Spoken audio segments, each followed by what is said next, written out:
Je me tourne et je prends un gros coup de poing au niveau de la nuque. Je suis très sonné, c'est par derrière, on s'y attend pas. Je suis emmené à l'hôpital Bichat pour des examens. Ils font un scanner des cervicales et il y a quelques lésions qui apparaissent. Samir joue depuis toujours au foot et il est arbitre depuis un an. Dimanche dernier, le 8 décembre, il a vécu un véritable cauchemar alors qu'il arbitrait un match de U18 entre Championnet Sport et la JSC Pitréolier. Tout au long de la rencontre, il est insulté, agressé par des hommes en tribune se présentant comme des supporters de Championnet, l'équipe qui joue à domicile.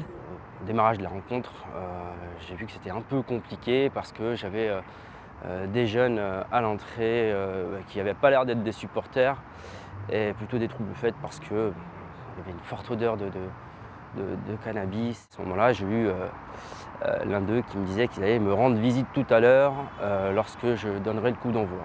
Le match commence, je vois qu'il y a donc un peu de monde sur les tribunes. Il y a des enfants du côté du banc de touche, donc je leur demande de faire attention qu'ils ne se prennent pas le ballon sur la tête. Dès que je siffle à l'encontre d'une des deux équipes, il y a plein de noms d'oiseaux qui tombent. On va te faire la peau à la fin du match, on va ta mère à la fin du match, tu vas pas sortir d'ici vivant. J'avais une action, je me souviens, c'était un joueur d'équipe locale qui tombe.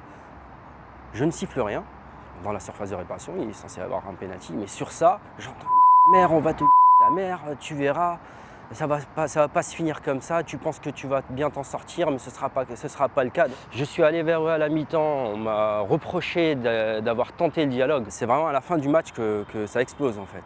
Je siffle, l'équipe locale perd. Donc là, j'ai compris que ça allait être un peu compliqué pour moi parce qu'il y avait déjà beaucoup de bruit dans les tribunes. Petite bousculade donc, entre les deux équipes, donc voilà, rien de bien méchant. On sépare les deux équipes, chaque équipe part de son côté, tout le monde se serre la main, donc pas de difficulté. Et puis d'un coup, je suis entouré par 4 gars. 4 gars qui font 2 têtes de plus que moi.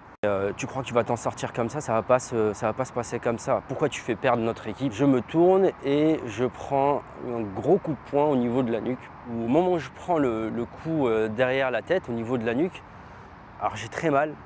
Je suis sonné, donc c'est un coup de massue parce que c'est très. Je reste debout. J'étais sur le point de tomber, donc je reste debout. Je regarde autour de moi, donc je comprends que c'est l'un des gars qui était derrière moi qui me menaçait, qui a finalement décidé de me frapper, donc avec beaucoup de lâcheté puisqu'il le fait par derrière. Tout de suite, j'ai 2 gars d'équipe locale qui viennent vers moi et qui me disent on va vous accompagner, on va pas vous laisser seul. Ils me suivent, ils continuent de m'insulter, donc jusqu'au couloir, j'arrive au niveau des gardiens et au niveau des gardiens du stade, le gars est toujours devant moi. C'est là que je demande aux gardiens d'appeler la police nationale. Les éducateurs des 2 équipes donc, me rejoignent au vestiaire, me rassurent et parlent avec moi. Et puis les policiers arrivent, les policiers donc, me rassurent également, appellent tout de suite les pompiers qui arrivent aussi vite. Je suis emmené à l'hôpital Bichat pour des examens. Ils font un scanner des cervicales et il y a quelques lésions qui apparaissent qui ont nécessité jusqu'à 5 jours d'interruption de travail.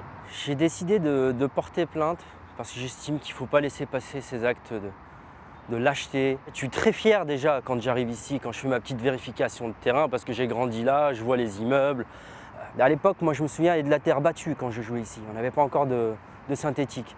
Donc c'était une autre ambiance. Être victime d'agression dans le 18e, là où je suis né, là où j'ai grandi, je trouve que c'est pas logique. Il ne faut jamais oublier que l'arbitre, juste avant, il était aussi joueur. Et il l'est encore même, il peut jouer au ballon avec des vétérans. Donc on est tous des amoureux du football. Donc des fois on est dépassé par ça et on s'en prend à l'arbitre. Donc il faut plus de médiation aussi, plus d'intervention dans les clubs. On porte un uniforme, on est très fiers de le porter et je le reporterai autant qu'il le faudra. Mais on se dit, en fait le gars il est là pour l'arbitre. Il n'est pas là pour moi. C'est pas moi, c'est pas ma peau qu'il veut, c'est la peau de l'arbitre. Et ça, dans le sport, c'est inacceptable.